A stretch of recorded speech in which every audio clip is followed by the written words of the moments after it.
Jananīṃ Śāradāṃ Devīṃ Rāmakrishnaṃ Jagadgurum Pādapadmē Tayo Shritva Pranamāmi Muhurmuhu Namah Shri-yatirājaya Vivekānanda Sūraye Satchit Sukasvarūpāya Swamine Tāpaharine.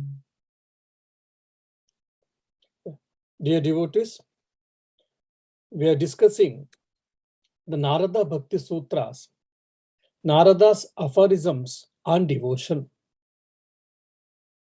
We have completed 4 sutras, 4 aphorisms.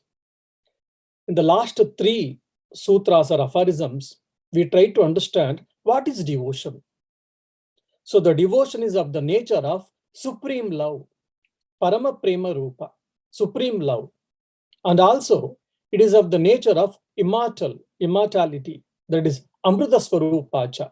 So what is the nature of devotion? We discussed. The next question, probably for most of us, we get it. Okay, you are speaking about the nature of devotion. By getting that devotion, by cultivating such type of devotion, what do I get? How I am getting benefited? What is the use for me? So the author has taken in the Sutra 4, aphorism 4, he told, by having such type of devotion, by attaining such type of devotion, yat labdva, Puman, the individual being, Siddha Bhavati, he becomes perfect. Amrita Bhavati, he becomes immortal, he attains immortality, and also he becomes ever satisfied. Truptaha Bhavati, he is ever satisfied. So what is the nature of the devotion? And by attaining it, what do I get it? What do I achieve it? As been told in the Sutra number 4. Now in the Sutra number 5, the Narada, the author, is trying to explain what is the nature of a devotee. Now we know what is the nature of devotion. What is devotion we know. And by attaining devotion, what do I get it? What do I achieve? In the aphorism number 4, we came to know. Now, what is the nature of devotee? Now, how to understand a devotee who has attained all these things? I'm not able to understand. So what are the traits? What are the characteristic feature of such devotee? The same question was asked by Arjuna to Sri Krishna in Bhagavad Gita. You are speaking about the Atmagnani, the man of steady wisdom, or the man of realization. What is his nature? How does he eat? How does he walk? What will be his nature, behavior? That's what we see in 20 slokas about the nature of Sthita Prajna. Similarly, we see the nature of devotee in the Bhagavad Gita in the 12th chapter. So what is the nature of devotee? In the Bhagavad Gita, 12th chapter, we see it starts from Adveshta Sarva Bhutana Maitra Karuna Evacha. So similarly, here, the author is trying to explain, trying to give a nature, quality of the devotee in the Sutra number 5. Yat prapya na kinchid vanchati, na shochati, na dveshti, na ramate, notsahi bhavati. Yat prapya, after obtaining such devotion, which is supreme love towards God, na kinchid vanchati, he doesn't desire for anything. Even for little thing, he doesn't desire. Na kinchid vanchati, he is completely free from all types of desires. Any type of desire is completely devoid of it, free from it. Na shochati, he is not morose. I'm not, okay, I don't desire, but I'm not happy. I'm morose, I may say that. Though logically it doesn't happen, but still people may say, so na shochati, he is not morose. Na dveshti, he doesn't hate anyone. He doesn't hate any being, any creature on this earth. He may be the sinner, but still he doesn't hate. Na ramate, he does not enjoy anything on this world. He doesn't rejoice anything on this world. Na utsahi bhavati. No utsahi bhavati. If you break, na utsahi bhavati. He is not encouraged to do anything in this mundane world, in this empirical world. When the moment you listen to this narration of a devotee, then you feel, then is it such a type, is it a life then? He doesn't have any desire, fine. He doesn't have any hatred, fine. He's not morose, fine. He doesn't rejoice anything at all in this world. Then it is a state of inertia. It is just like a non-living being. It is like a state of non-living being, isn't it? I think, for God's sake, better we should not have such type of devotion, because naramate, there is no rejoice at all. He doesn't rejoice, and no utsaha. He doesn't have any encouragement. He doesn't feel any encouraged either from the world or worldly matters or worldly accomplishments, achievements. Oh my dear, it is full bland. Like in Bengal, we say jol. It is simply water with a vegetable. It doesn't have anything. Or just plain a little salt or maybe pepper powder. It is not taste. I mean, at least few people, they feel that. So probably it's a bland diet, just like a bland diet. So it is, the nature of a devotion is very bland. A devotee's life is very bland. I think, for God's sake, better we should not get into this devotion. Generally, when we hear such definitions, we come to conclusions. There are the chances of coming to such conclusions. So to understand this, we have to understand the difference between pleasure, happiness, and bliss. Though happiness and bliss, we interchange, we use, but actually we have to understand the difference between pleasure, happiness, and the bliss. Then we'll be able to understand what is the beauty of this devotion. What is pleasure? It is like sense gratification. For an example, I'm having a good cappuccino coffee. Oh, it is mind-blowing. I'm having a hot chocolate. Yes, sense gratification. Or probably from the Indian context, if you say, the young chaps, they would like to go in the 120 kilometers in speed in the bike. And here also I see sometimes in front of our ashrama, some guys, they will be making all type of sounds. In the one wheel, they'll be trying to drive motorbikes. Because it is a kick, sense gratification, it is all. Momentary happiness, we can say. For an example, when there's a cold, we don't like to get up. Why? Because it is a beautiful experience, a pleasurable experience, staying inside the kambal or inside the blanket. Oh, how beautiful. Even 10 minutes, if I can sleep on the bed with that beautiful, a very warm blanket. Oh, such a pleasurable experience. Yes, no doubt, but it is all momentary. It is all sense gratification. That's what we mean pleasure. Then happiness. Okay. I wanted to achieve something. I wanted to be a manager of the company. I got it.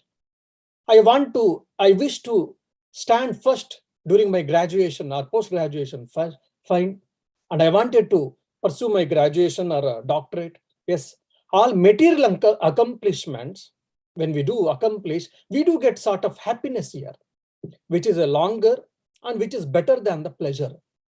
So this is what we mean happiness. The duration of is much longer here, the duration, and it is more productive or constructive than the pleasures.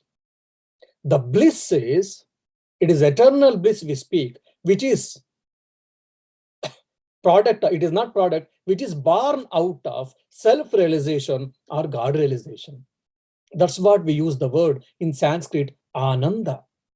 Though sometimes the ananda is translated as happiness, but actually right translation or correct translation contextually is bliss.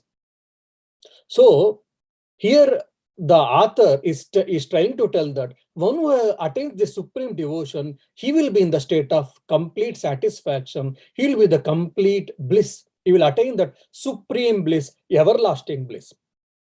Why? Even in the mundane world, for an example, I became the manager of the company. I'm happy, no doubt.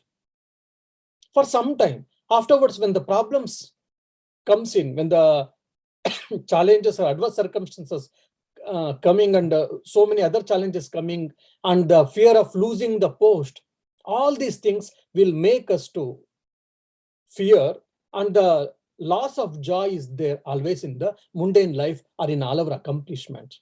Whereas in the supreme love, the joy which we get, it is unbounded, it is unlimited, and it doesn't depend on anything.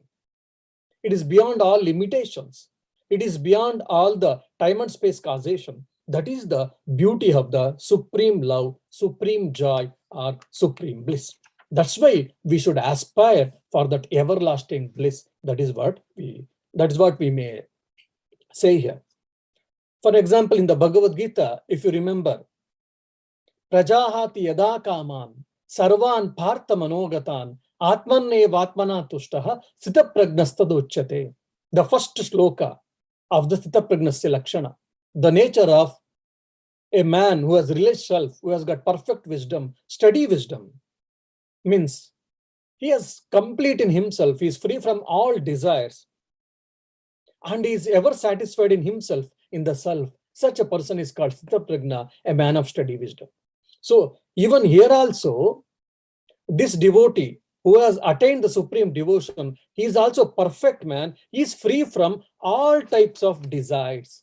Na kinchid vanchati means he is completely free from all types of worldly desires. About maybe there is a necessity to live in the world, no doubt. I want house, I want clothes, I want money, I want food for existence. All these things as a necessities, yes, he tries to acquire, but he doesn't rejoice, or he doesn't retain there itself. So there is a lot of difference between necessity and desires. As a necessity, he accepts all these things. He tries to procure all these things. He tries to acquire all these things as a necessity, but not as a desire. So that's what we mean here. So he doesn't have any limitations from the mind and senses, which generally we are all bound. We're all slaves of our mind. We're all slaves of our senses. We're all slaves of our desires. But whereas in the devotee's case, he is not. Why? He's completely free from all the worldly desires.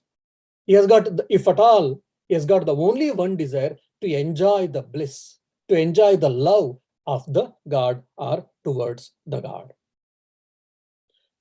Then what is the difference between vairagya and here nakinchid vanchati? In sadhaka, in our spiritual aspirants, as we devotees, as a monks or whomever, so we are trying to control our desires. We are trying to check our desires. Whereas in the devotee's case, it has already has attained that he is free from desires. Now I would like to be free from desires. I have got some desires, no doubt, inside the mind. I am trying to control them. I am trying to get away from them. That's what all our position is now, today, or now.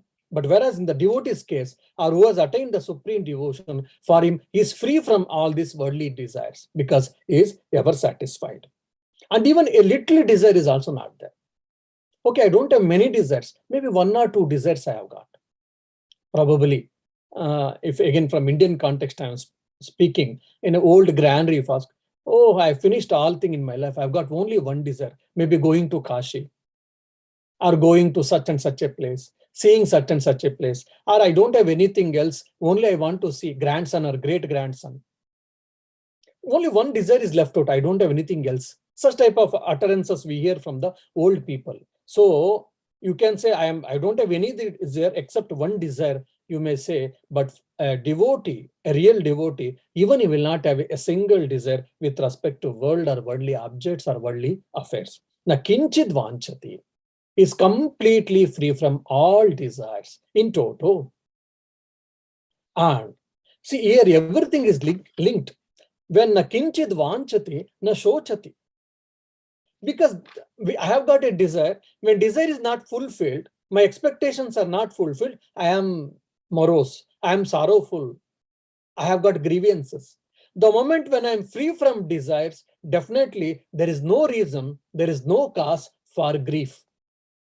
Na kinchid vanchati, when it is there, automatically na shochati, it becomes the byproduct of it. Because there is no desire, then there is no expectation, and there is no expectation, there is no grief, or there is no sorrow for him. That is one logical connection.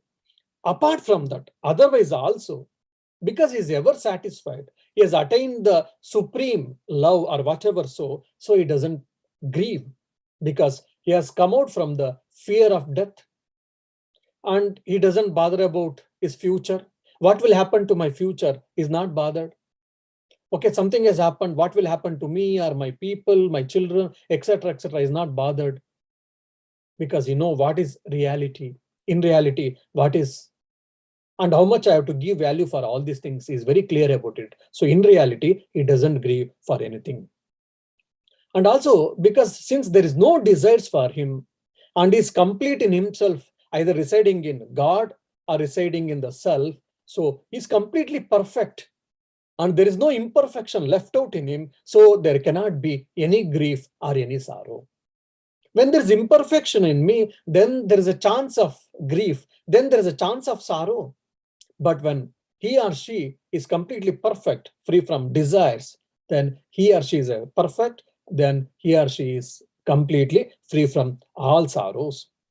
And probably here in Bhagavad Gita, in the 18th chapter, we get it.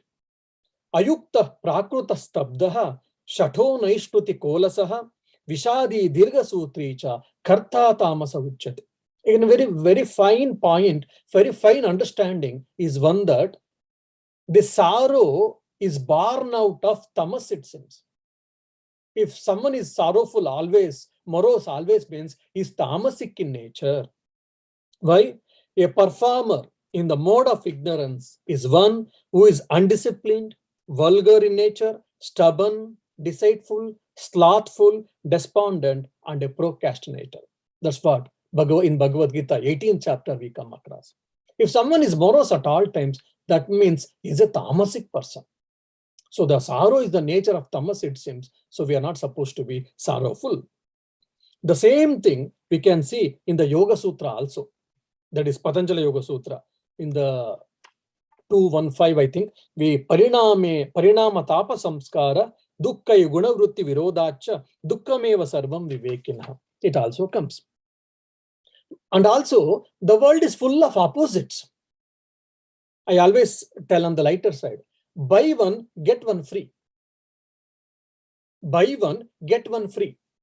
You purchase one object and the other object is free, it automatically comes. You need not to seek for.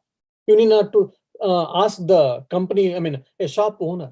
So similarly, when I want happiness, when I want pleasurable things, along with that, sorrow also comes. Along with that, you need not to seek for. You cannot say, I want only happiness, I don't want sorrow. No. I want only profit, I don't want loss. No, I cannot say that. So the world is a mixture full of opposites. Good, bad, it goes together. Right, wrong, though it is a mixture of opposites, but it goes together. It is like package. And same happiness and sorrow, it is a package, it goes together. Though it is their opposite, but it is a fact that they exist together. Whereas this person or the devotee who has got that supreme devotion, since he doesn't have any worldly desires, so he doesn't have any sorrow at all. And is completely dependent on God and God alone. That's why the caretaker is the God himself. That's why he's also free from the sorrow. Then that doesn't mean that. Then will he not have any problems? Will he not have any challenges? Or will he not face the problems, situations, afflictions, adverse circumstances, whatever we face? Then the devotee doesn't he face? No, he may face. Or he may face the worst things than us, no doubt, but his mind is not agitated. His mind is not perturbed. That's what we have to understand. Why? In reality, he knows what is what. All these things, it belongs to prarabdha karma, or it belongs to body, mind, and the fruits of action. I am the child of God. I am the son of God, who is completely, the God is a completely embodiment of love. So I don't bother. He's not perturbed. Even we can see very closely, if you minutely observe the life of Sri Ramakrishna, from his father, the Kshudi Rama, because he never told just lie one time, he lost all his ancestral property. He never complained, oh God, I'm a great devotee of you. Every day I used to do Sandhya Vandana. Every day I used to do the tutelary deity puja, that Raghuvir. And also I followed the truth, Vedic injunction, Satyam Vada Dharmam Chara, Taittiriya Upanishad says, then all I have lost my ancestral property. Then what is the beauty in following all these things? Then, oh God, how can you be merciful? Then why should I follow all these things? He never complained. He just accepted whatever God wishes as a prasada buddhi. And of course, Shuklal Goswami, his friend helped him and he came to Kamarpukur and he got a small place just to build one thatched hut, and maybe acre or two or 1 acre or half acre or 1 acre was given by his friend. In that itself, he was contented. They may face lot of problems, lot of challenges, lot of loss also they may incur, no doubt, but they will not be perturbed. Their mind is not moved from all these things. Even same thing in the life of Sri Ramakrishna we can see. Though he's a God incarnate and all, we say incarnation, he never had the very luxurious life. When he was in the Kamarpukur also, they had a very square meal, that's all. And same thing when he come to Dakshineshwar also, he never had lot of riches. Then afterwards, Mathurnath Vishwas, when he became devotee, he offered many things, but Sri Ramakrishna never accepted. But he never said, I want this, I didn't get this. He never felt that I want something and I didn't get. He was happy, whatever he got.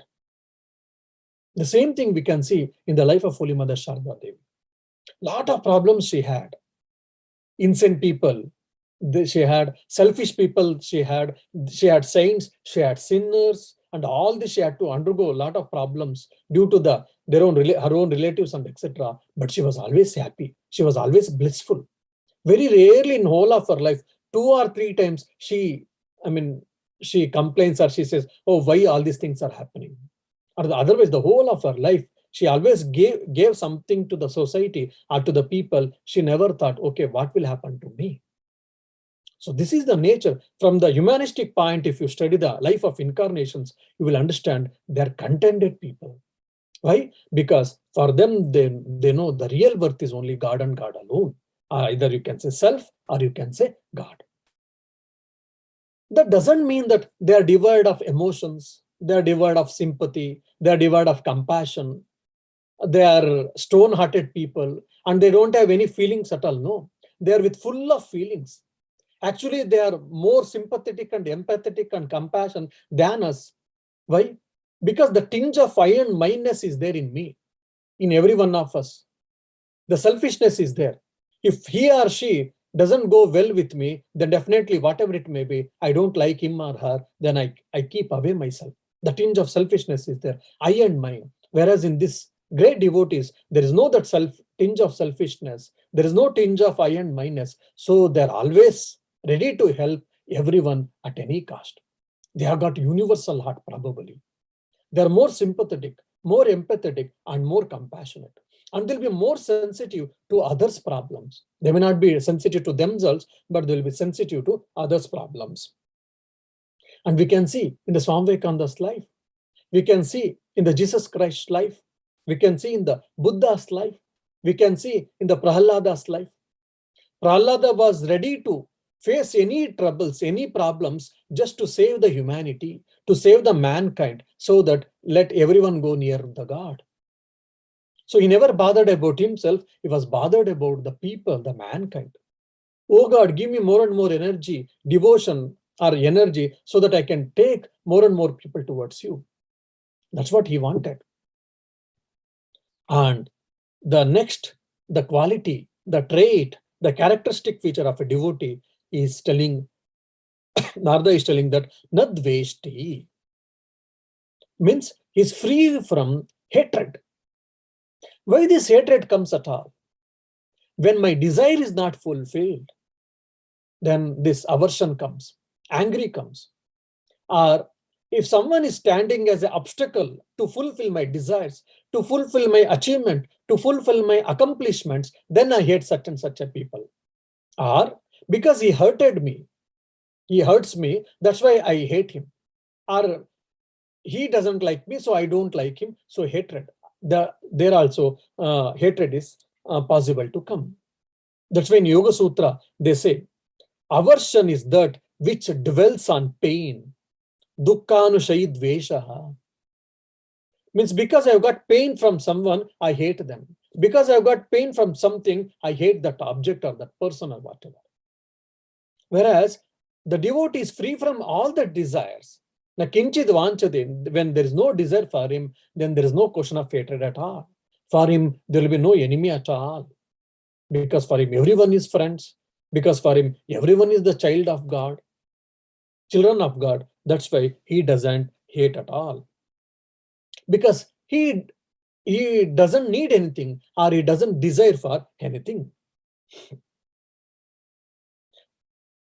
And also we can see in the Bhakti Yoga, the Lord says, Adveshta sarva bhutana maitra karuna evacha nirmamo nirahankaraha samadukka sukakshami. Adveshta sarva bhutana. He is not hateful towards any creatures. Adveshta, dveshta, dvesha, advesha. He doesn't have any hatred towards all sarva bhutanam, every creature or all beings. Maitraha, karuna evacha. He maitra, his friend, and karuna evacha, and also is compassionate towards everyone.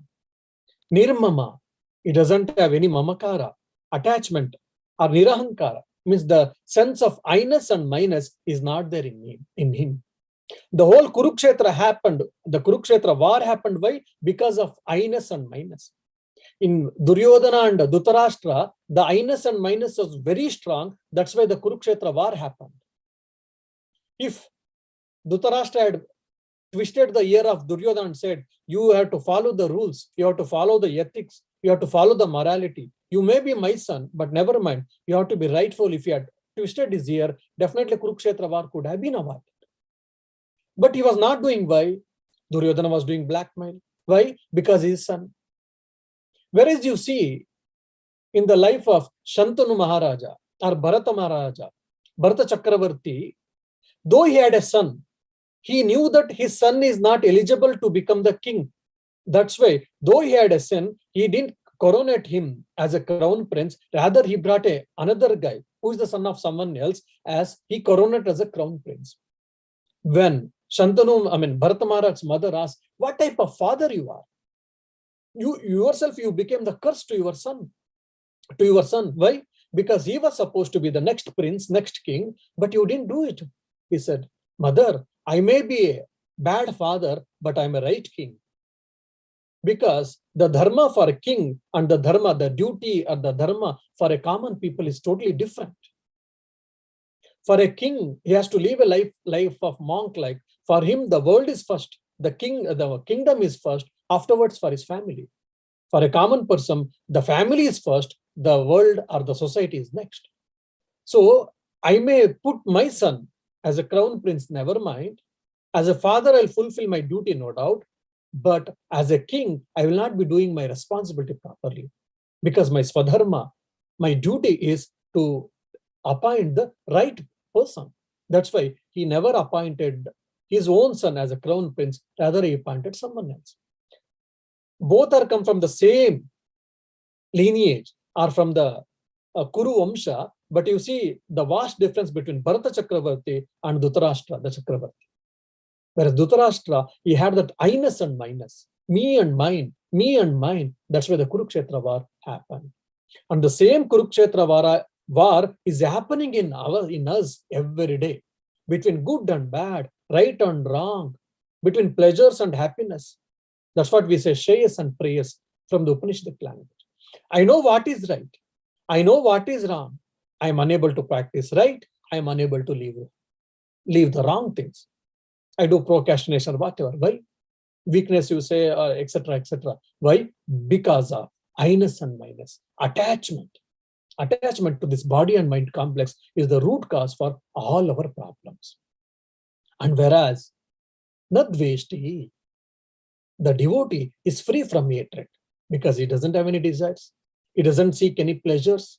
He doesn't seek name and fame. He doesn't seek power and position. He doesn't seek anything from anyone. He's complete in himself. And if at all, if he seeks only God or love of God. That's a reason. He has no reason to hate anyone. For him, everyone is a friend. So even we can see in the life of Sri Ramakrishna, his own relative, Hridaya Rama, gave a lot of troubles to Sri Ramakrishna. But sometimes tears roll down on the cheeks of Sri Ramakrishna Thakur, but he never cursed or never hated Rudayra. Even after a long time, when Ruday comes and someone comes and says, Thakur, Ruday has come. Even in spite of doing all the mistakes he had done, Ruday, after long, oh, he had created a lot of problems. There are so many devotees I've got. So such a beautiful disciples. What is there for me? Let him go out. And he's not supposed to anyhow enter the temple complex. He never said, oh, is it? And he said for devotees, just wait. And he went and he spoke few kind words. And he said, take care of your life. May the God bless you, said. And he came. Because he had created so many problems for him, he said, let him go. The rogue, he went out of Mother's grace. That I shall get out from him. I don't want him like that. He never said. He never had any hatred towards him. Even same thing we can see in the life of Sri Ramakrishna in the Kosalpura dacoits. The dacoits, they try to harm Sri Ramakrishna Ruday. Then Sri Ramakrishna told, see, we are poor. We don't have any money, you can check, except 2 rupees or 2.5 rupees to pay the travel fees, to the fees for this Jatka horse carriage. We don't have anything. And all these things happened. And afterwards, the dacoits, when came to Dakshineshwar with the different dress, because they wanted to hide their identity, Sri Ramakrishna himself, he recognizes these dacoits, and Sri Ramakrishna takes the dacoits to his room. Now imagine if any one of us we do. Immediately we run away. Appa, the dacoit has come. Somehow that day I told something and I have got rid of him. And whereas the dacoits was unable to recognize Sri Ramakrishna, because the dacoit had seen Sri Ramakrishna in the night, Sri Ramakrishna recognized the dacoit, the thief even in the misguised form, and he takes him into his room. He spreads the mat. He asks him to sit, and he feeds. He gives all the prasad. But the dacoit had his own apprehension whether this person is asking me to take the food or speech, and probably he will call the police and catch. He says that don't worry, here no one is there, no one comes, and you don't fear, just you take the mother's prasad. Then somehow he was not ready for that. He packs all the sweets, and the thief was ready to leave with 1 or 2 his companions. Sri Ram says, Hare, that day I had said you come to Dakshineshwar, I will speak with Mathur Babu, and I will try to give some money or some gold or whatever.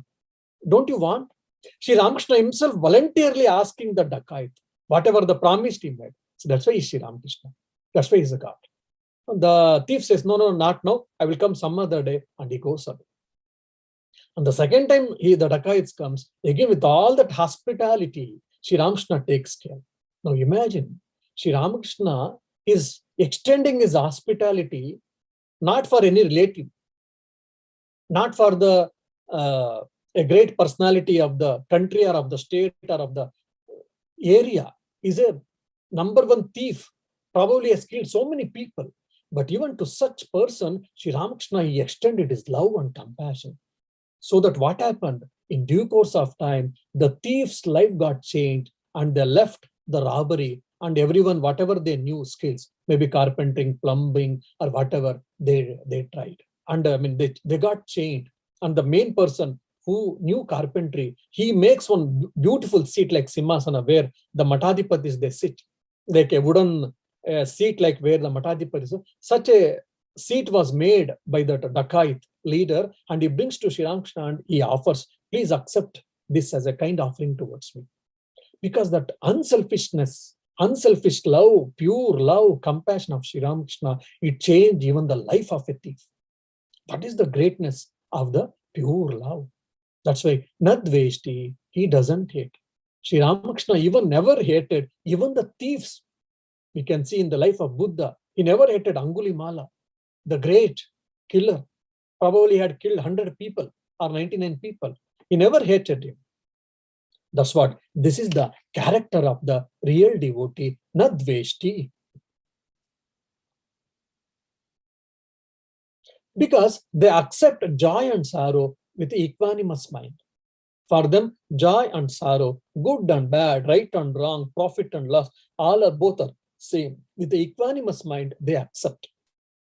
Then this is the very interesting thing. Na utsahi bhavati. means there is no utsaha, means they don't rejoice in doing anything. Oh, then means what? So that means what? The devotees are the most lazy people because they don't rejoice in anything. That means they don't do anything. So they're inert people. They're most lazy people, isn't it? So we should not take the literal meaning here. Now, utsahi bhavati means they don't exert themselves. They don't exert to prove their existence. They don't exert to do something, etc., etc. As a matter of necessity, they will be doing. For example, if a devotee is a cobbler, yes, he will continue his profession.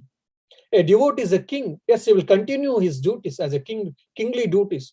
Or he is a businessman. As a businessman, he continues his duties, never mind, but he doesn't exert so much to prove himself or to accomplish some things, to achieve something.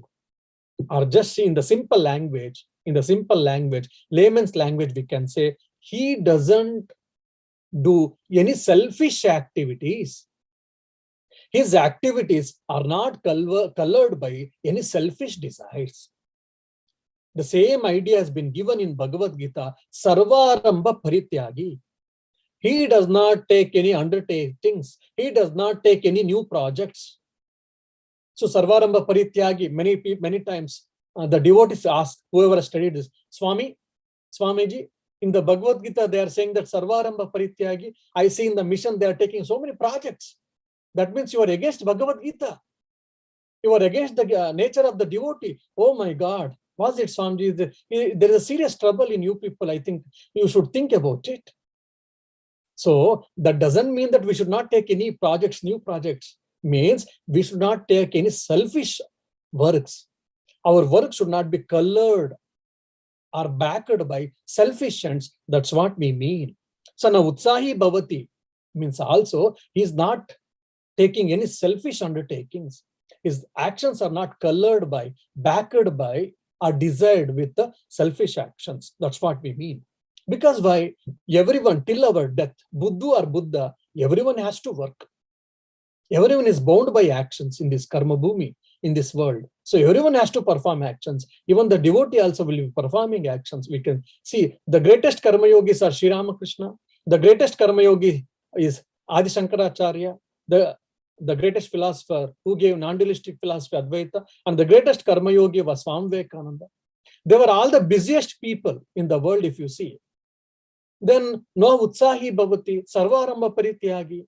Then are they against the scriptures? No. Means all their undertakings, all their actions, it is only for the helping the mankind, uplifting the mankind. They never had any selfish desires. That's what we mean. So I think time is done. We will try to and discuss or understand few other things in the next class. So here now utsahi means it is not that they don't rejoice anything, means they don't rejoice in the selfish actions. The actions which will not be colored or driven by the selfish desires or selfish ends. That's what I mean.